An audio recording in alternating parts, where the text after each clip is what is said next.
Alors, bienvenue à notre deuxième capsule vis-à-vis aujourd'hui sur l'aspect droit, dont l'item numéro 2 est le mandat de protection. Nous sommes avec Stéphanie Roy. Stéphanie qui est avec le groupe Éthique Société Notariale basé à Laval et à Montréal. Donc, nous allons couvrir un sujet qui est un petit peu moins connu, qui est ce mandat de protection, anciennement le mandat d'inaptitude.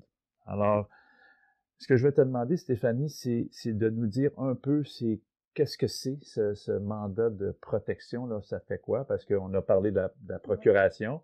Maintenant, là, c'est un autre paire de manches, là. Alors, explique-nous. Donc, dans le fond, le mandat de protection, il reprend un peu qu'est-ce que la procuration faisait lorsque vous étiez apte, mais une fois que vous êtes inapte. Il va être seulement applicable une fois que vous êtes inapte.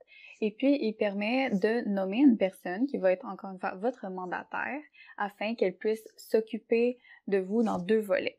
Premier volet, ça va être par rapport à votre personne. Donc, s'occuper de votre bien-être, de votre hébergement, de vos soins que vous allez recevoir. Okay. Et deuxième volet, relativement à vos biens.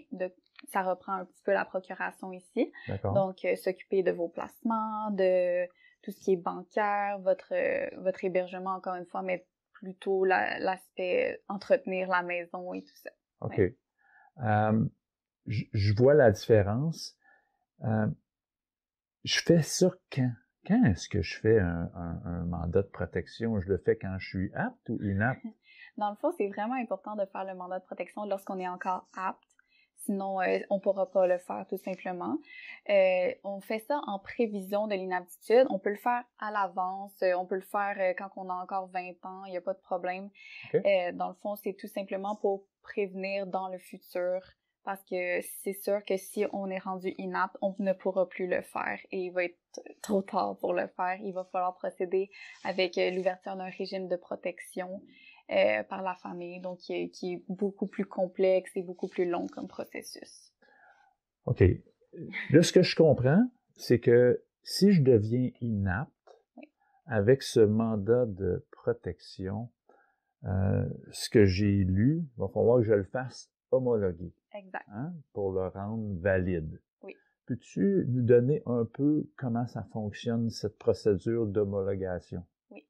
Dans le fond, une fois que vous devenez inapte, votre famille remarque certaines choses qui disent « Ah, peut-être que la personne n'est plus apte ». Ils font évaluer par un médecin. Il y a un travailleur social dans le dossier aussi. On contacte un notaire afin de retrouver le mandat de protection. Et puis, justement, le processus d'homologation va pouvoir commencer. Donc, avec le travail du médecin, du travailleur social, comme je disais, on va faire une demande au tribunal afin qu'il vérifie le mandat que la personne avait préparé et aussi qu'il déclare officiellement l'inaptitude. Et puis, à partir de ce moment-là où le tribunal dit « Ah oui, la personne est inapte, le mandat est valide », alors à partir de ce moment-là, le mandat de protection va pouvoir être valide et prendre effet. OK. Puis, cette période-là, là, la famille voit que je suis inapte. Mm-hmm. OK, bon, on passe à travers toutes ces étapes de dire, OK, je parle au médecin. Hein, probablement la première personne que je vais contacter. Ouais. Là, travailleuse sociale, notaire qui va faire toutes les vérifications d'usage. On prend tout ça, on remplit les documents, on s'en va au tribunal et là, on va avoir un document officiel. OK, la personne est maintenant inapte. Oui. OK, bon. Ça prend combien de temps à faire tout ça? Ça prend quand même un certain délai. Ça pourrait prendre entre 6 à 12 mois, dépendamment les délais pour le tribunal, dans le fond. Mais c'est sûr que ça prend un certain délai. C'est pourquoi on recommande habituellement de faire une procuration à même le mandat d'inaptitude. Parce que, comme j'expliquais dans l'autre capsule de la procuration, elle est valide jusqu'au moment où la personne devient inapte et alors c'est le mandat de protection qui entre en jeu. Toutefois, comme on disait, il y a ce petit laps de temps-là entre les deux où la procuration n'est plus valide et le mandat n'est pas encore homologué, pas encore vérifié. Mais si on fait les deux, la procuration et le mandat dans le même document juridique, Alors, la loi permet à la procuration de continuer à être valide jusqu'à la vérification du mandat d'inaptitude. Donc, tout au long du processus, quelqu'un va pouvoir représenter la personne.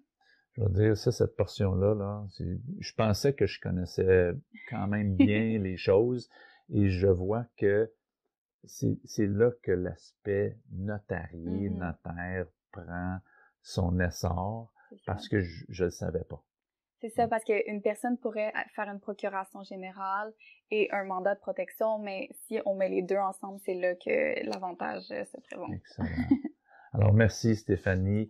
Alors, merci pour d'être là pour cette deuxième capsule. Alors, nous allons passer à la troisième dans quelques minutes avec vis-à-vis testament, la troisième portion. Merci.